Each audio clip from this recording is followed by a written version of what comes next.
Hi, this is Michael Makovsky, the President CEO of JINSA. Welcome to Snapshot, another edition of it. It is Tuesday morning, July 8th, and I'm here with my esteemed colleague, John Hanna, the Randi and Charles Wax Senior Fellow here at JINSA. John, obviously, the President Trump and Prime Minister Netanyahu had dinner last night, at the beginning of the dinner, or before, I guess, the dinner actually commenced. While they're sitting around the table, they let in some journalists, and there was a bit of some Q&A there with both principals. What's your sense, based on, I guess, the limited amount that we know already, but what is your sense about how this trip is going for Prime Minister Netanyahu?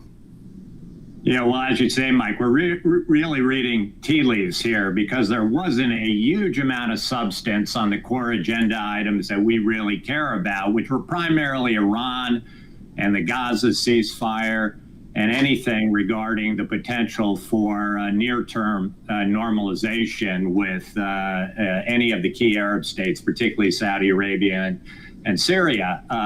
As far as I can tell, atmospherics were excellent. These guys did take a bit of a victory lap on what they'd accomplished in Iran, and appropriately so. The Prime Minister very graciously, I think to the surprise of the President, handed over his letter to the Nobel Peace Prize Committee recommending that President Trump get the Nobel Peace Prize. So I'm sure he gained a point or two on that. But overall, very good atmospherics. On Iran, listen, the thing we were most concerned about and looking for, which we wrote a report on and released at the end of last week, that everybody ought to check out, was, are they going to reach agreement on what would be the triggers for resuming military strikes against Iran if it attempts to start reconstituting some of those key military and nuclear capabilities that they lost during that 12-day war. And other than President Trump saying that if Iran, wasn't prepared to reach a deal with him to make peace, that he would be ready, willing, and able to do whatever was necessary.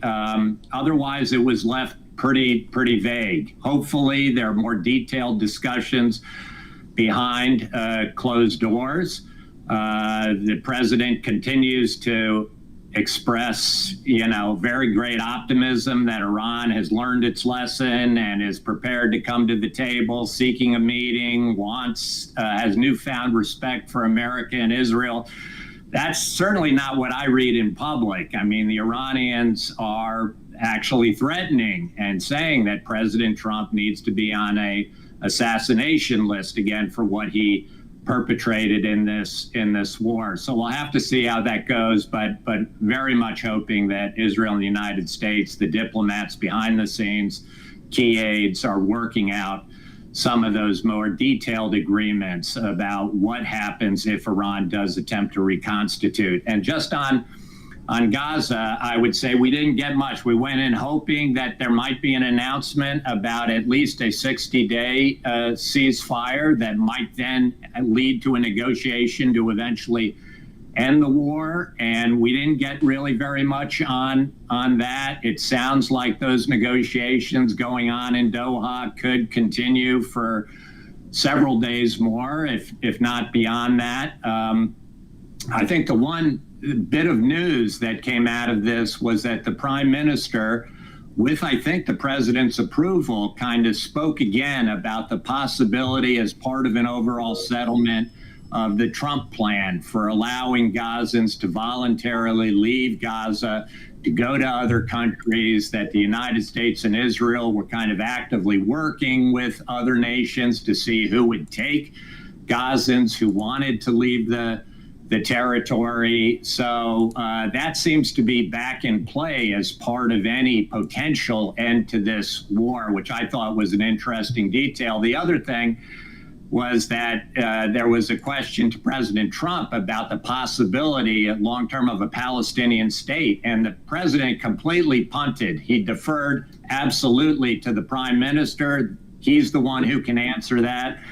And Bibi gave a pretty tough answer, which is consistent with where he's been at least since the 2009 Bar-Ilan speech, where he said Palestinians can have all the powers to govern themselves, but none of the powers to threaten Israel, which means Israel is going to, in any final settlement with the Palestinians, is going to be in overall charge of security. Palestinians will not have that sovereign power, which is at the time was referred to as a state minus. The prime minister didn't use that term yesterday. He said, if people think that's not a state, then too bad. We don't care. We had October 7th.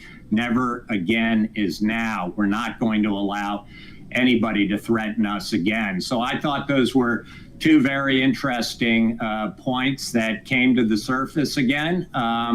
What that means for the eventual possible end to the war in Gaza, what it means in terms of Arab state calculations about moving toward normalization with Israel under those conditions of possible Palestinians being moved out of Gaza, and this vision of a Palestinian future that is clearly much less than the kind of two-state solution that the Arabs and Europeans often talk about. We'll just have to see how that affects Arab calculations. But, you know, I'll be looking in the days and weeks to come for more detail on background on what actually happened in the Prime Minister's discussions over the course of this week.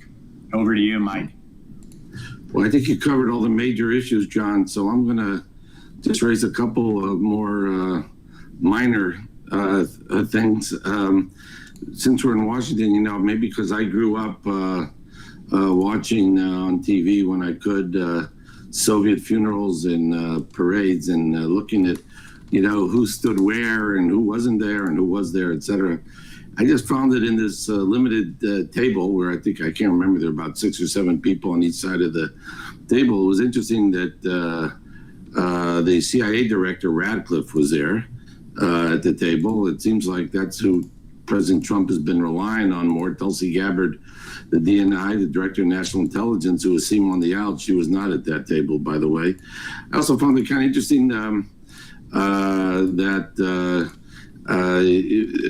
and this could be, you know, J.D. Vance wasn't there, the vice president. Maybe he was traveling. Yeah, I think he was out in California, possibly.